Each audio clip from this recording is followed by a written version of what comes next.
All right, well, you've definitely caught a break. You're in the UFC now, and everybody knows with the fame comes the haters. So now we have to address Mr. Tomas Rios. If anyone is listening to this and doesn't know a little bit of the backstory, I'll go ahead and throw it out there. Tomas Rios over at Sherdog.com, he's been on the radio recently. He does analysis for them now.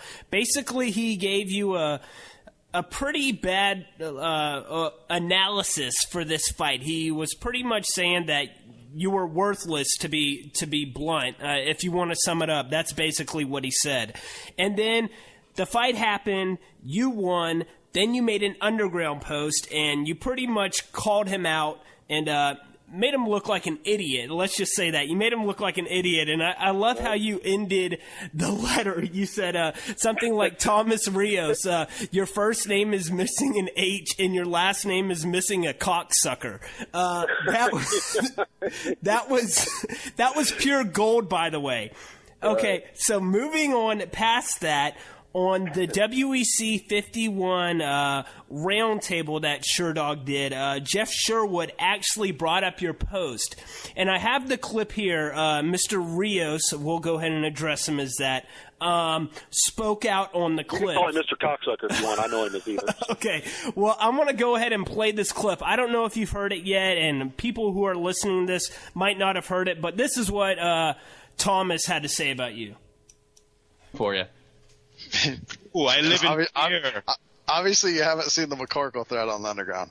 I've already seen the McCorkle thread. Ooh, big deal. Guy who fights for a living can't handle someone saying mean things about him on a keyboard. Bro, why didn't you pick me, man? I'm going to be real mean now and show everyone how much of a homophobic moron I am on the internet. And, I'm going to take a lot of pride in the fact that I can gather people to my cause who spend their day on the Underground forum. I am gathering an army of subhumans, and I will cast myself as the winner as I reveal myself to be a substandard human being. Ooh, congratulations, McCorkle. You've proven something everyone knows already. You're basically worthless. See you next, WEC. Okay, so that is basically, well, that's not basically, that's verbatim what he said. It wasn't a quote. It wasn't me sitting here saying it. That's what he said about you. Now, before I ask you what your response is to this, we all know that you're big on the internet. People like to call you a troll. I believe you address yourself as that. But, I mean, this smack talk really seems like real. If I was you, I would be pissed at this guy. It wouldn't be like some internet keyboard warrior type deal going on. Like, I would legitimately be pissed because from my standpoint, we have a guy here that works for the biggest mixed martial arts website on the internet. So just me personally, when I go to these types of sites like Sherdog.com, I expect to get professional journalism just because of where they are right now, and he just does not exemplify that. So that's my 2 cents on it. What's your take on him?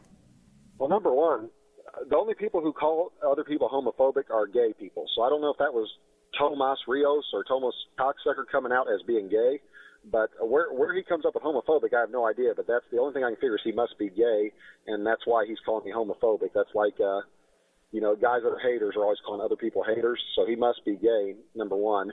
Number two, he talks like a knight, like a medieval knight. I don't know what it's like, let's get the people on the Underground to come behind me and I will ride my steed. Like, I don't know what that was, but he talks like he's a medieval knight, or he plays way too much Dungeons and Dragons and he was in character.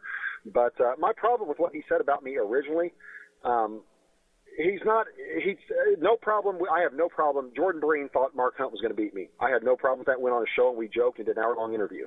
I had no problem with anybody thinking that Mark Hunt was going to beat me. That's fine. I have a problem with you saying that I struggled to take my opponents down when I took everybody down within the first. All 9 of my opponents were on their back within the first minute. I have a problem with you saying I don't have any upside on the regional scene when I finished 7 of my 9 opponents within the first 90 seconds of the fight. Like, how is that not showing upside? And then I have a problem with him personally attacking me when he doesn't know me or anything about me. And Sherdog can't even get credentialed to go to UFC events. They have to do their interviews in the hallway at the hotel. So for them to be the biggest MMA site and to be, doing that, I mean, that kind of unprofessionalism. I mean, can you imagine I'm trying to think, like a NFL broadcaster. If you imagine John Madden talking about a NFL player that way, like that, they would never go for that. The NFL wouldn't go for that, and Fox wouldn't go for that, So I don't know why he is even employed, or if he gets paid, or if he just is, I don't know. But, I know this. I'm better looking than Tomas Rios. I'm fighting in the UFC. I've got more money than him.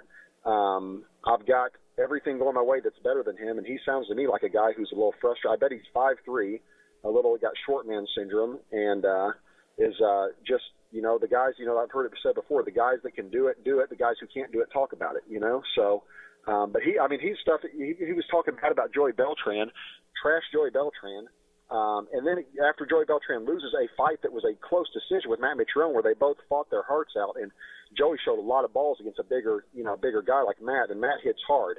Joey hung in there and fought with him, and it's like sending him a Twitter or a tweet or whatever that says apology accepted, because he, as if Beltran should apologize for being upset that he was trashing before the fight. Beltran had nothing to be ashamed of in that fight and got the fight of the night. So, he shouldn't have to apologize to anybody. And Joey is a super nice guy, man. He's a guy who's not one of the nicest guys I've ever met fighting. But if you've got a personal problem as a broadcaster with somebody, then so be it. I like the drama. I think it's funny as a media guy. But, I've read a lot of his stuff. Number one, he picked 6 of the 11 fights wrong. Like, my son could do better than that. I could flip a coin and my chances are better picking, the fights that way. So he obviously doesn't. He went 0 for 5, they said, on one of the WECs recently. He obviously knows nothing about fighting, nothing about the sport. I don't know how he keeps his job being like that. And you're going to turn around and personally. And like I said, I have no bet against me all you want. I have a guy who I thought was my friend. He lost almost $5,000 at me at the fights the other night because he thought he was taking advantage of everybody who were my friends that wanted to bet on me, and he was sure I was going to lose, so he's taking all their bets, and so he just lost $5,000 in minute 3, which I thought was hilarious. Betting against me, but I have no problem with you thinking that someone's going to beat me. I have no problem with you thinking it's going to be one-sided, but you don't have to make up lies or, to say that I didn't show up on the regional scene would be like saying I was going to be too small or too short to stand and trade with Mark Hunt. Like, it's just not true. Like, it doesn't, to say I have trouble taking guys down, I took down everybody I fought, and I'm training with Tom Erickson, so where are you coming up with that conclusion unless you don't know what you're talking about and you're just guessing? But he probably doesn't like me because I post on the Underground, and Sherdog and the Underground always kind of have this rivalry going back and forth from what I've understood. But sounds to me like he doesn't like much of anybody, and I don't think anybody likes much of him.